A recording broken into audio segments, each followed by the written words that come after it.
me graduar aqui na UFAL, estou na licenciatura. Meu nome é Jéssica Faustino, eu tenho 27 anos, sou bacharel em Comunicação Social pela UFAL e agora eu sou mestranda em Antropologia Social também pela UFAL.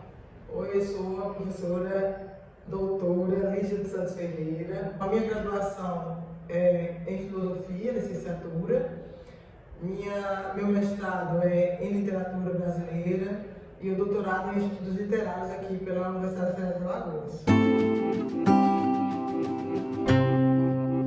Eu sou a primeira da minha família a seguir carreira acadêmica. Sou uma das primeiras da minha família em todo a ter um curso superior. A primeira, definitivamente, da família da minha mãe. Sou a única que está seguindo uma carreira acadêmica e eu sou cientista.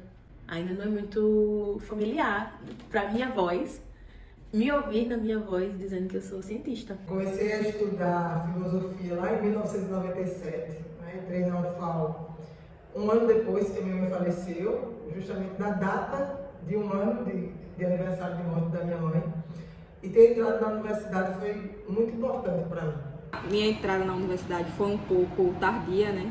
Acabei com 29 anos, muito por conta da minha adolescência, onde eu desisti 2 vezes do ensino médio e não queria mais estudar, só que voltei e acabei entrando na universidade depois de 3 anos que eu tinha terminado o ensino médio, né? Já estava quase desistindo também de fazer o Enem 3 vezes. Falar sobre a carreira acadêmica ou acadêmico-científico, né, cultural, sendo uma mulher negra, é algo que toca, né? Porque a gente vai lá nas nossas histórias mais iniciais.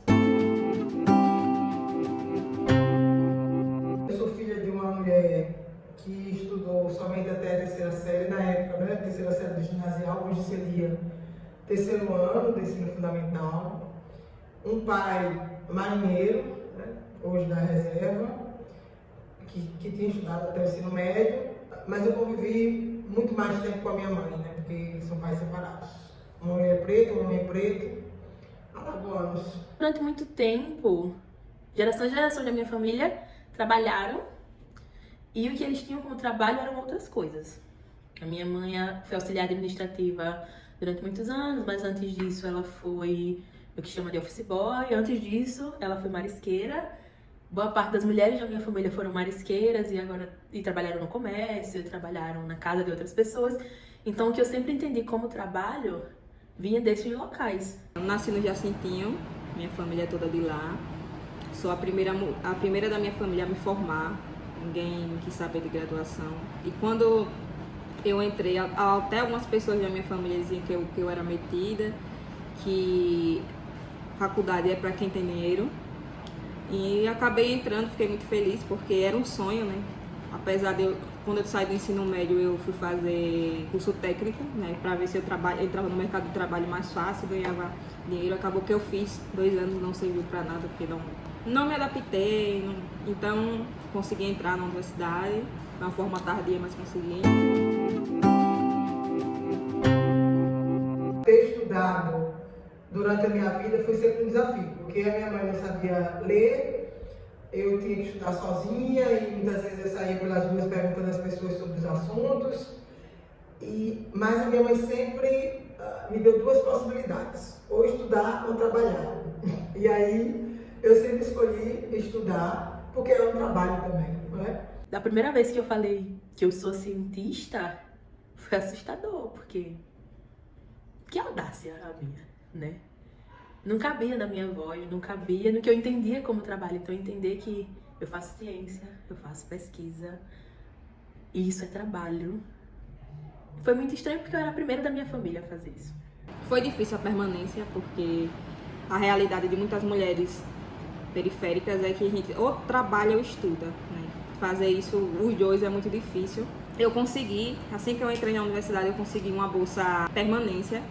Essa primeira bolsa era uma bolsa emergencial, que era para manter as pessoas na universidade. Então eu consegui, em torno de uns 6 meses, essa bolsa me ajudou a me manter na universidade, mas continuei procurando emprego. E depois eu consegui a bolsa permanência, que eu fiquei durante a minha graduação quase toda. Foi difícil, né? Porque essa bolsa também ela atrasou algumas vezes. e ficava muito difícil de vir, porque na minha casa minha mãe não trabalhava, só eu, minha mãe e meu irmão era o único que trabalhava, e às vezes eu não tinha nem dinheiro para vir, meu irmão se esforçava e dava dinheiro, e foram outros momentos que eu pensei em desistir, porque era muito longe, o trajeto, chegava em casa tarde, era perigoso. A minha estadia na universidade foi assim, né, sempre entre altos e baixos, mas teve tempos que eu quis desistir, mas como era um sonho meu, assim, eu disse, não vou, já cheguei tão longe, né. E veio o processo da pandemia, que também foi difícil, a gente passou muito tempo sem estudar. Eu trazia comigo essa ideia de não ser capaz, né, de ser muito difícil para mim. E aí, aos poucos, eu fui percebendo que eu era capaz, de que era possível. E uma certa vez, na quinta série, à época do sexto ano, eu perguntei à professora, a única professora negra que eu tinha, qual era o último nível que a pessoa podia chegar. E ela disse doutorado. Aí eu disse, eu vou chegar nesse negócio, eu vou fazer esse negócio aí.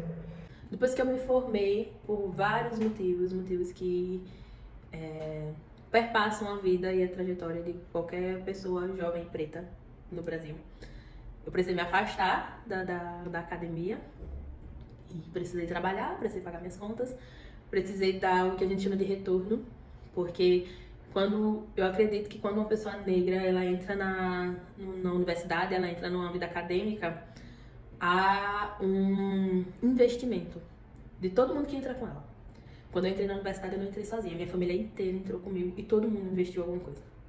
Seja efetivamente a minha mãe investindo dinheiro para que eu me mantivesse aqui, para que eu pudesse estagiar, para que eu pudesse ir para congressos, para que eu pudesse, enfim, me alimentar aqui. Seja o investimento de esperança, de expectativa, de sonho. Eu era a primeira. Então, quando eu me formei, eu precisava dar um retorno. Retorno financeiro, literalmente financeiro, porque todo mundo esperava que eu saísse da universidade e eu tivesse um emprego, eu me bancasse e eu, sei lá, virasse a Glória Maria. Mas também um retorno de expectativa, um retorno de sonho, um retorno de conseguir quebrar com esse ciclo. Esse ciclo de, literalmente, pobreza na família, mas também esse ciclo de não ter expectativa. Eu era a primeira e, de repente, eu era o espelho a seguir. E eu gosto de pensar que eu venci um sistema quando eu entrei e eu não venci pra ficar sozinha aqui, né? Então, eu precisava dar um retorno. Mas, infelizmente, não. Dentro da academia, eu precisava também sobreviver, pagar conta, comer, enfim. E todas essas presenças, né, de mulheres negras na minha vida foram muito fortes. E ao chegar aqui na UFAL, em 97, eu encontro com a professora Maria Aparecida, que era a minha única professora negra, né? E que teve uma importância muito grande na minha vida, no sentido de me dar o apoio e a força que eu precisei ter. Inclusive, ela foi uma grande amiga, né? No meu processo de vinda aqui para Maceió, depois que eu passei no concurso em Demir Gouveia. Durante todo o meu período de graduação, os 4 anos, eu tive 2 professoras negras. E eu precisava de alguém que me estimulasse, eu precisava ver alguém parecido comigo.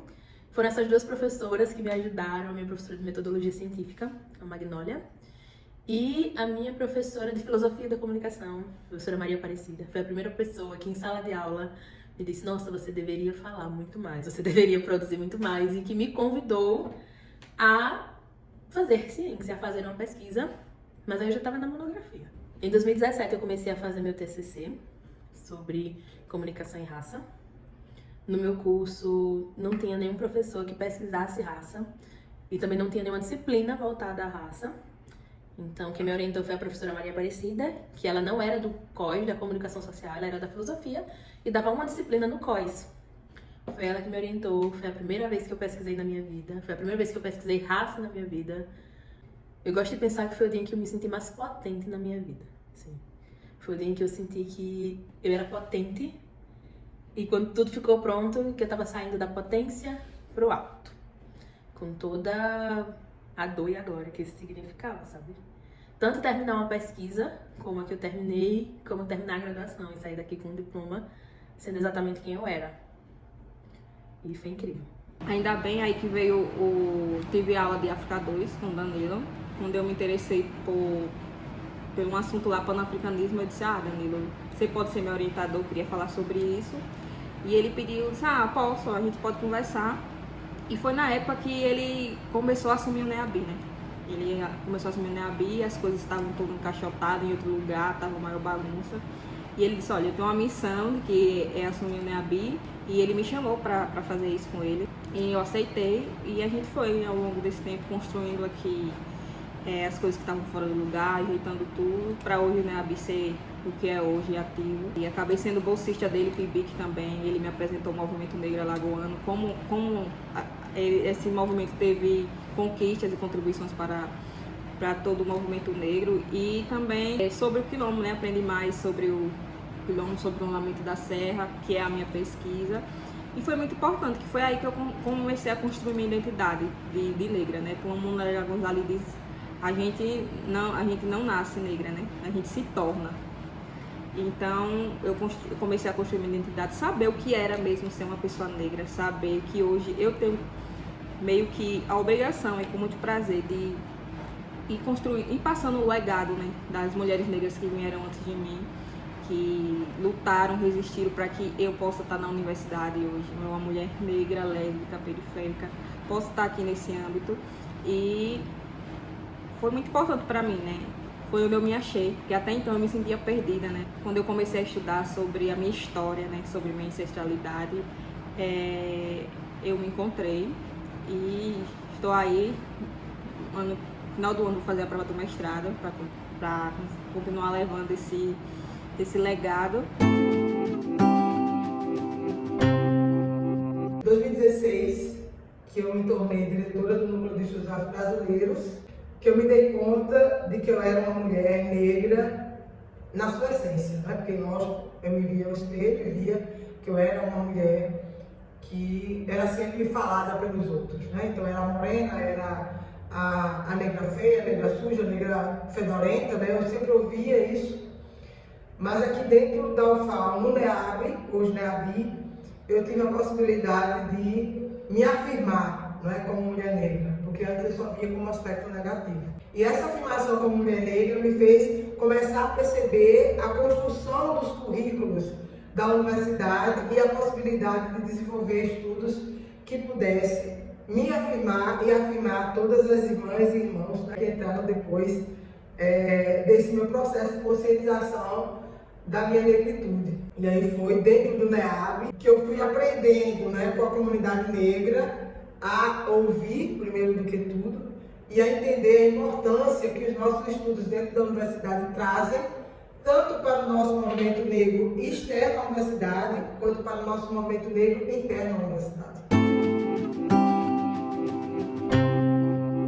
Se eu for me perguntar assim, como é que se deu essa carreira, né, acadêmica, como é que foi esse ingresso no espaço científico, para mim foi a partir do momento em que eu entro dentro da universidade, que eu me torno consciente da capacidade que eu tenho, da competência que eu tenho para discutir questões que antes a universidade não discutia, pelo menos na minha época. Então, como eu disse, a única professora negra que eu tive foi a professora Cida. E essa professora trouxe para mim algumas reflexões, né, a partir da posição dela e qual era a minha posição dentro da universidade. Durante a graduação, eu não estava envolvida na pesquisa, eu não fui estimulada a isso.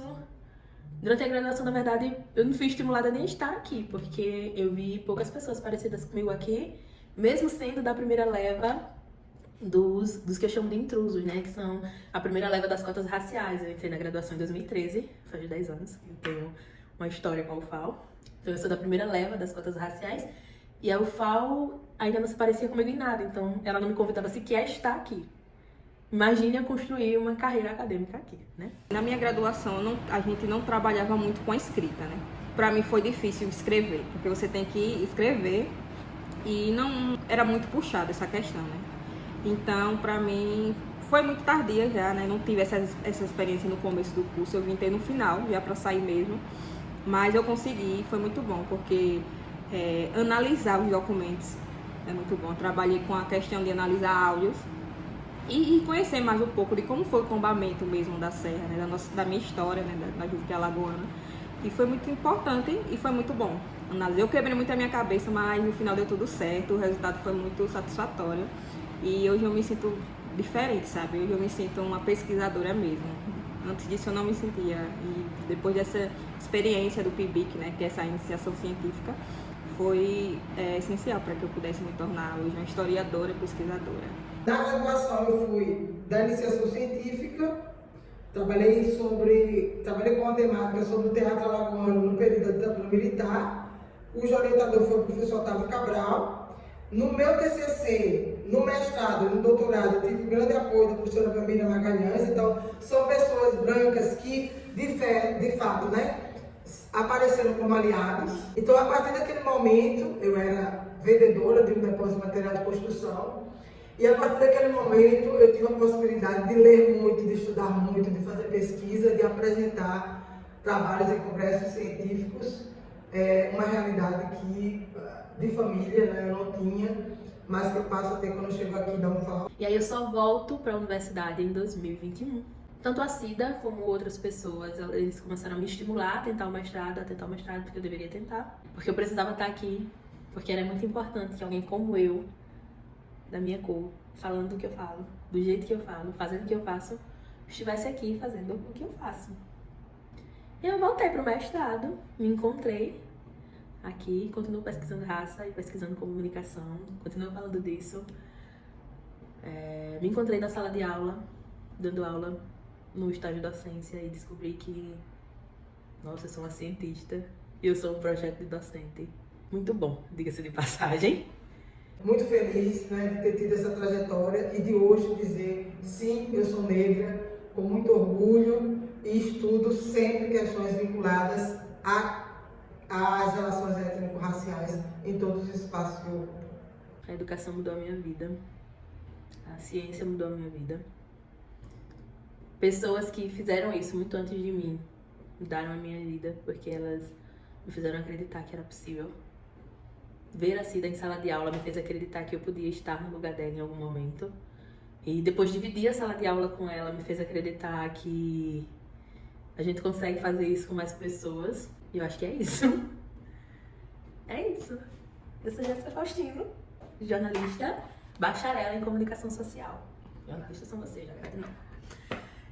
Eu sou cientista e preta e mulher.